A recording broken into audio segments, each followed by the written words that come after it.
There's a kind of heartbreak that no one prepares you for, not the heartbreak of someone leaving you, but the heartbreak of realizing that you can no longer stay where you are. One day you wake up and you realize that the life that fits you so perfectly suddenly feels too small. Conversations that you once enjoyed now feel repetitive. Places that once excited you no longer excite you anymore. And habits that once comforted you now make you feel guilty. And you realize the version of you that built this life is no longer the version of you that is trying to enjoy it. And that's terrifying because now you have to choose.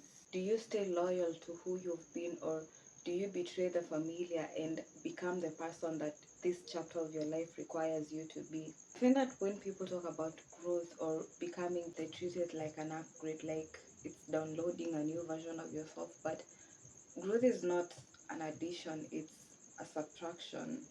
It requires you to lose parts of yourself that are no longer working. Because when you think about it, every version of you was built to survive a certain season. Maybe you were the girl who laughed too loud because you wanted to be liked. Maybe you were the partner who kept shrinking because you thought being accepted mattered more than being authentic. Or maybe you were the person who procrastinated because trying and failing felt worse than trying. None of these versions were failures. They protected you when you needed protection. They got you here. But survival strategies were not meant to become permanent personalities.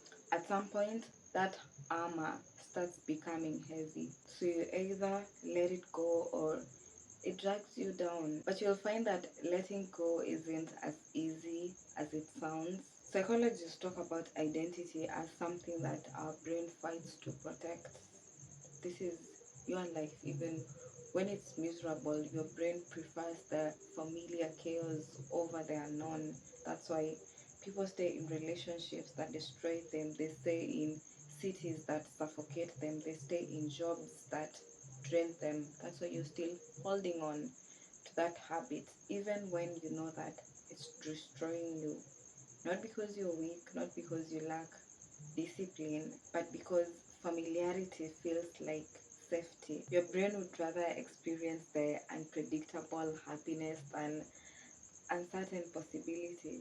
And that's why every act of becoming, every act of growth feels like a death. Not because you're dying, but because part of your identity is, and identity doesn't go quietly, it bargains. Why don't we call them one more time? Why don't we give them another chance? Why don't we stay one more year? What if we don't change too much? Because growth sounds unreasonable to the version of you that's about to disappear.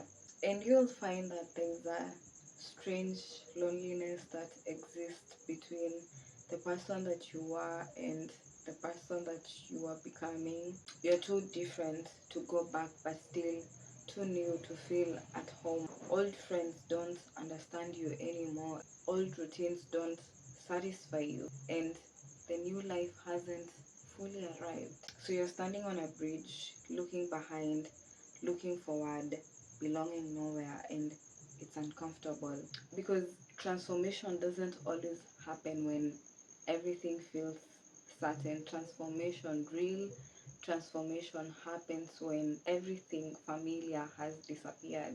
And you can't build a new life with the habits of your old identity. So if you're becoming someone healthy, your habits should reflect that. If you're becoming someone disciplined, your routines should reflect that discipline, because your future isn't built by wishing, it's built by repetition. Every tiny decision that you make casts a vote for the person that you're becoming. And you'll find that not every habit has to feel monumental. Sometimes it looks like making your bed, it looks like praying, going for a walk, journaling, reading instead of doom scrolling, saying no.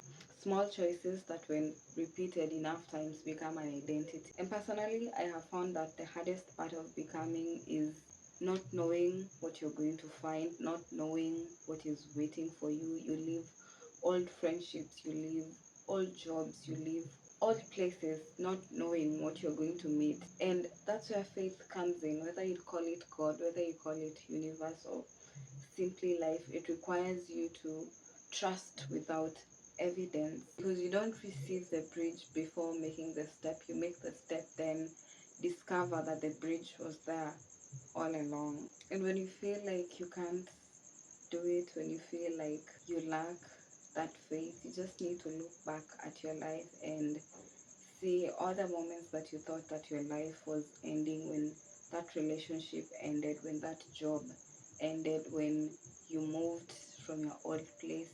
You thought that everything was going to crumble down. You thought that it's going to destroy you, but it did not. All those times that you thought everything was ending was just a redirection. But for that to happen, for the redirection to happen, you have to take the leap. You have to believe that if you release what no longer belongs to you, you're going to make room for what does. So if you're grieving a version of yourself, don't rush it. Thank them for carrying you as far as they have. But remember that not every version of you is meant to come into your future. Some places, some people, some habits were chapters, not the whole story. The truth that you realize that maybe becoming isn't about finding yourself. Maybe it's about having the courage to keep saying goodbye until the life that you're living looks like the person that you're becoming.